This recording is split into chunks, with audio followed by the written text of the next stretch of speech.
안녕하세요. 뉴스레터 구독자 여러분, 국립발레단 단원 이재우입니다.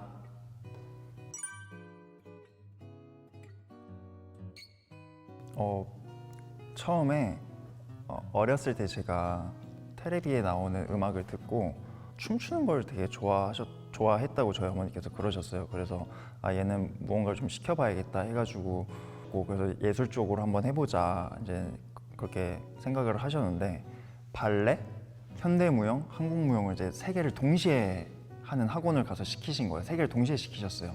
근데 제가 제일 흥미를 가지고 하는 게 발레였기 때문에 지금까지 하게 된 것 같아요.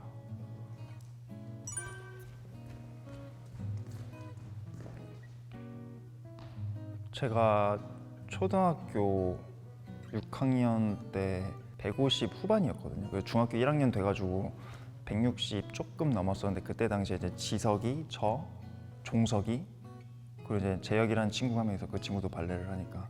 근데 그 중에 제가 종석이보다 작았었어요. 근데 그렇게 시간이 지나고 나서 중학교 2학년 때 한 제가 188까지 큰 거죠.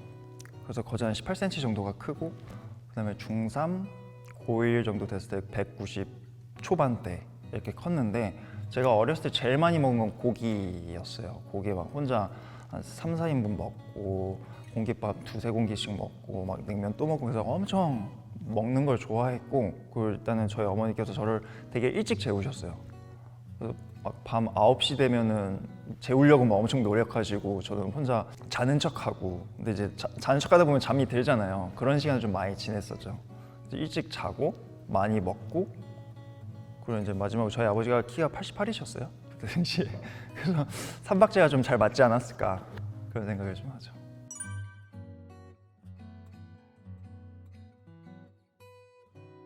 일단은 관객들이 모르는 부분은 연비가 진짜 안 좋아요.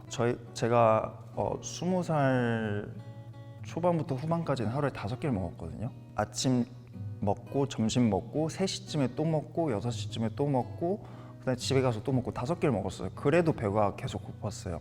그러니까 회복력도 별로 안 좋고 잠도 많이 자야 되고 연습도 많이 해야 되고 운동도 많이 해야 되고 그러니까 하루 24시간이 부족한 거예요. 이제 30 초반이 되니까 하루에 한 38시간 정도 됐으면 좋겠다라는 생각이 들더라고요. 그러니까 연비도 안 좋고 회복력도 안 좋고 그 대신 이제 보여지기에는 충분히 좋으니까 그걸 잘 조절하는 게 참 힘든 것 같아요.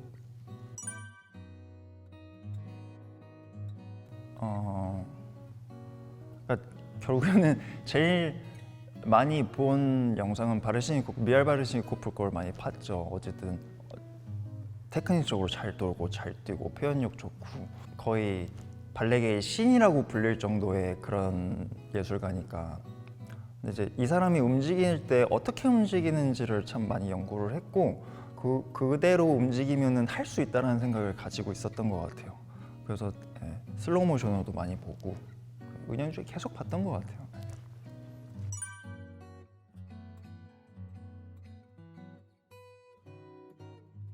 많이 변했죠. 어렸을 때는 그냥 완전 제가 처음 발레를 시작하고 10대가 돼서도 생각이란 걸 많이 안 했어요. 저는 그냥 음악이 들리면은 남자들 솔직히 어렸을 때는 돌고 뛰는 걸 너무 좋아하니까 그때 당시에 그 시대에는 그런 남자 무용수들이 많았으니까 돌고 뛰는 거 좋아하고 그냥 베레이션 음악 틀어놓고 계속 그냥 놀듯이 계속 그렇게 연습을 하고 그다음에 이제 저 같은 경우는 한 20대 때부터 이렇게 뭔가 더 고민하고 생각하고 그런 과정을 많이 지냈던 것 같아요. 그리고 30대가 되면서 생각이 많이 바뀌더라고요. 그러니까 발레라는 예술은 테크닉은 당연한 거예요. 이게 되고 안 되고는 중요치 않더라고요. 그러면은 무대에서 우리는 뭘 해야 될 거냐를 생각을 했을 때 이야기를 전달을 해야 되는데 그 이야기를 어떻게 전달할 거고 어떻게 느끼게 해줄 건지 나는 어떻게 느끼고 내 파트너는 어떻게 느끼고 그거를 서로 어떻게 대화하고 전달하고 이런 게 중요해지더라고요. 기본적으로 테크닉이 돼야 이야기를 할 수 있는 거잖아요. 그런 생각들을 많이 하게 되더라고요.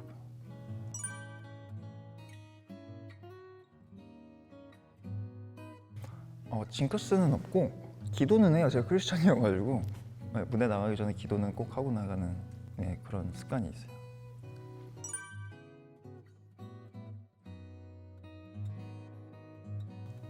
사실 발레단 들어오고 나서 얼마 안 돼서 이제 루트발트를 처음 발레단에서 공연을 했고, 루트발트는 뭐 약간 친구 같은 존재이고, 20대 한 중후반까지는 뭐 지젤, 스파르타쿠스 이런 클래식 발레를 너무 좋아했는데 30대 되니까 가리지 않고 다 좋아하게 되더라고요. 글쎄요, 시간이 얼마 안 남아가지고 이것도 좋아하고 저것도 좋아하는 걸 수도 있다는 생각이 들긴 하는데, 그 모든 작품을 되게 사랑하려고 노력하게 됐어요, 지금은.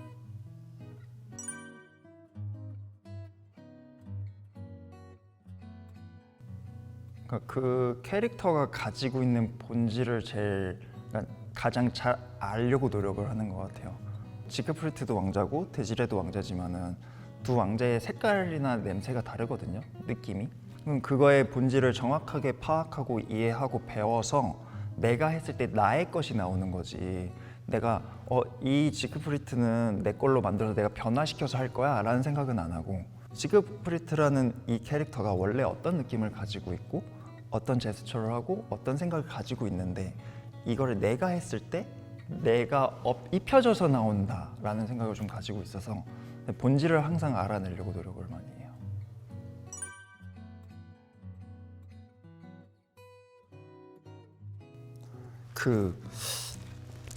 홍콩에서 스파르타쿠스를 하는데 제가 그날 그 연도에 제가 몸이 되게 안 좋았어요. 그래서 그냥 끼껏하면 몸살 나고 이유도 없이 그냥 막 아프고 그랬었는데, 마침 공연 전날 밤부터 아프기 시작한 거예요. 몸에 몸살 엄청 나고 막 저체온증 같이 오고. 근데 공연을 하루 미루고, 그러니까 바꿔서 하라고 그러셨는데 매도 먼저 맞는 게 낫다고 했는데, 느끼는 게 몸이 너무 힘들고 무겁고 그런데 스파르타쿠스가 이런 감정을 가지고 있지 않았을까?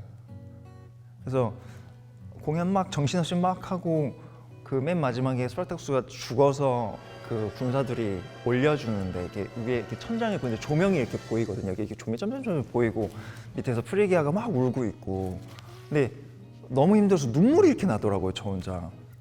그래서 그게 저한테는 제일 기억에 남는 장면이 아닌가 그런 생각이 들어요.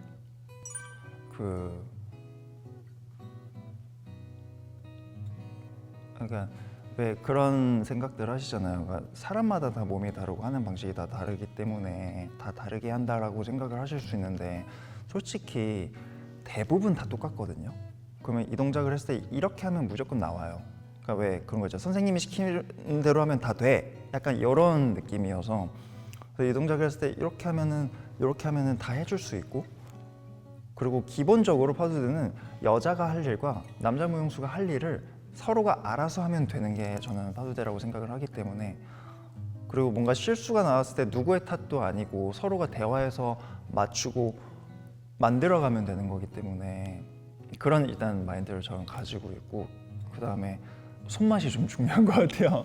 그러니까 그런 거 있어요. 그러니까 여성 무용수를 딱 잡았을 때 이 여성 무용수가 뭘 하고 싶어 하는지가 대충 느껴지거든요. 이게 손으로 감이 와요. 그러면 그때 딱딱딱 다 저도 모르게 하게 되더라고요. 그래서 같이 한다는 느낌으로 항상. 그리고 마지막으로는 기본적으로 힘이 있어야 돼요.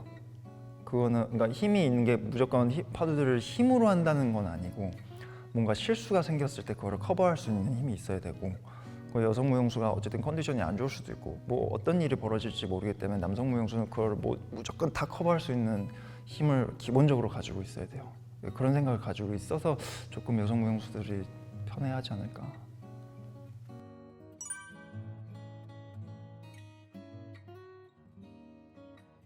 포기하고 싶었던 순간은 없었던 것 같아요. 그냥 그러니까 이거를 버리고 싶었던 순간은 없었어요. 그냥 좌절한 적은 있죠, 당연히. 내가 너무 힘들어가지고 이걸 어떻게 해야 되지? 내가 이걸 어떻게 해? 약간 이런 생각은 있는데 내가 이거 안 할 거야. 이런 적은 없었던 것 같아요. 어떻게든 만들어내고 하다가도 안 돼서 잘리면 뭐 다음에 하지 뭐 이런 스타일이어가지고 포기하려고 했던 적은 없었던 것 같아요.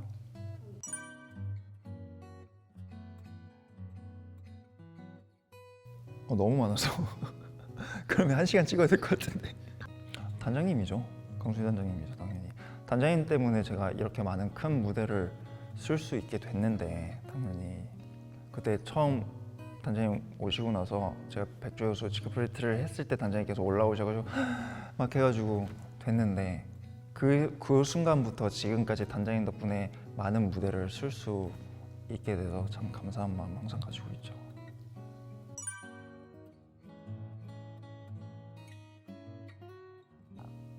일단은 안무자가 존노엘마여고, 제가 생각하는 노엘마여의 인어공주는 성인을 위한 인어공주다라고 얘기할 수 있을 것 같아요. 시인이 있고 인어공주가 있고 왕자가 있고 공주가 있는데 그들의 관계가 다 얽혀져 있고 안데르센 머릿속에서 펼쳐져 있는 것들을 풀어나가는 거잖아요. 그러니까 일반 그냥 아이들이 좋아할 만한 동화 이야기가 아닌, 그러니까 현실적으로 만약에 인어공주라는 동화가 현실에 펼쳐졌을 때 어떻게 보일까라는 걸 참 많이 생각하셔서 하신 것 같은데, 제가 느끼기에 그럼 하면서 제가 직접 춤을 추고 로이드가 말하는 거를 들어봤을 때 되게 가슴에 와닿거든요. 저는 동작이 어떻고 저렇고를 떠나서 노엘마이어가 생각하는 안델센이 펼치는 인어공주가 참 마음에 와닿는 스토리여서 좋은 것 같아요.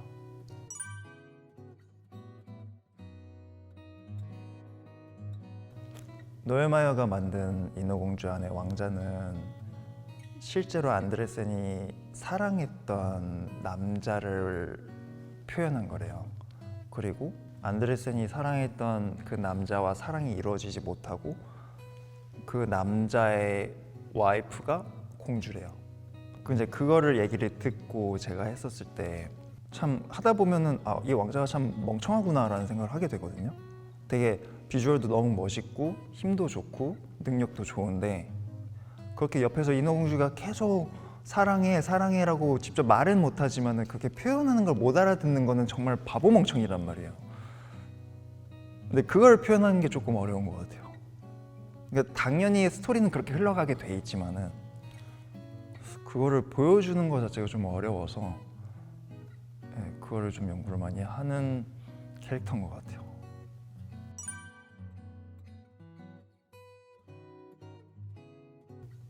일단 기본적으로 제가 생각하기에는 머릿속에 인어공주를 지우고 오셔야 돼요.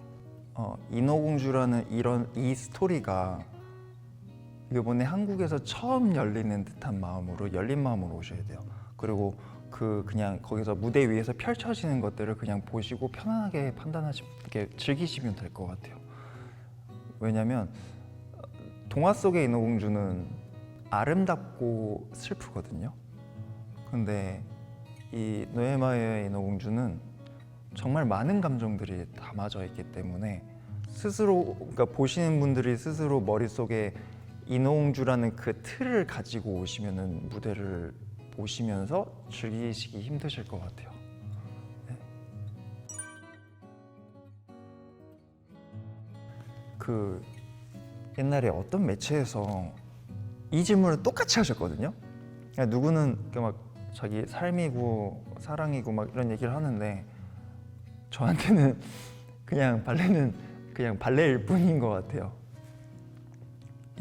이거를 계속 즐기려고 노력도 하고 하다 보면 화도 나고, 근데 이게 제 인생에 같이 그냥 공기처럼 있는 거기 때문에 그냥 발레는 저한테 그냥 발레인 것 같아요. 네.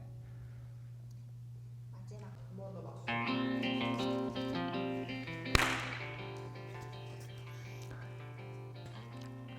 네, 2024년 새롭게 시작한 코너라고 합니다. 그래서 국립발레단 단원들이 저를 추측해서 올려준 질문들인데 그걸 한번 찾아서 읽어보도록 하겠습니다. 추측 질문: 이재훈은 뭐뭐 할 것이다. 8가지의 질문이 나왔는데요. 일단은 제 눈에 먼저 띄는 건 반민초일 것이다. 예, 맞습니다. 지금 반민초가 뭔지 제가 순간 헷갈렸는데 이상한 사람 될 뻔했거든요, 방금. 저는 반민초입니다.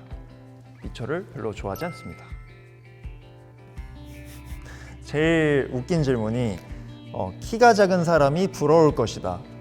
네, 춤출 때 가끔씩 그런 생각 하거든요. 제가 내가 한 180대면 저 정도는 할 텐데라는 생각을 하는데 부러워하진 않습니다. 그리고 이재훈은 ISTP일 것이다. 제가 정확하게 사실 MBTI를 외우고 있지 않고 잘 몰라서, 근데 제가 예전에 했던 게 ISTP로 나왔던 것 같아요. 이재우가 가장 좋아하는 작품은 스파르타쿠스일 것이다. 이거는 세모입니다. 사실 스파르타쿠스를 가장 좋아할 때도 있었거든요. 근데 지금은 여러 작품을 좋아해서 이거는 세모로 하겠습니다. 사실 스파르타쿠스도 너무 좋아하고 지젤도 너무 좋아하고 차이콥스키 삶과 죽음의 미스테리도 너무 좋아하고, 제가 해보지 못한 작품들이 많지만은 그 작품들을 다 좋아하기 때문에 세모가 된 것 같아요. 할게요. 이재훈은 고집스러운 가로 열고 하나만 팔 것 같은 가로 닫고 성격일 것이다. 뭐로 할게요. 제가 사실 고집도 좀 있는 것 같아요. 뭐 예술하는 사람이 고집이 없을 수가 없고, 5살 때부터 지금까지 발레만 해온 거 보면은 하나만 파는 성격이지 않을까요? 지금 8가지의 질문을 지금 봤는데 약간 당황스러운 거는 단원들이 너무 절 잘하는 것 같아요. 그래서 내일부터는 다른 모습으로 발레단을 다니도록 하겠습니다. 이 뉴스레터 코너를 하게 되면서 참 기분이 좋은 거는 관객분들이랑 이렇게 소통할 수 있는 코너를 만들어 주셔서 발레단에서 너무 감사하고 즐거운 시간인 것 같아요. 앞으로도 저도 더 좋은 공연을 보여드리고 더 좋은 무대를 만들어 드리려고 열심히 노력하고 있거든요. 여러분들께서 좋은 마음으로 편하게 즐기시면서 공연을 관람할 수 있도록 멋있는 예술가가 되도록 하겠습니다. 이상 국립발레단 단원 이재우였습니다. 그리고 인어공주 많이 보러 와주세요.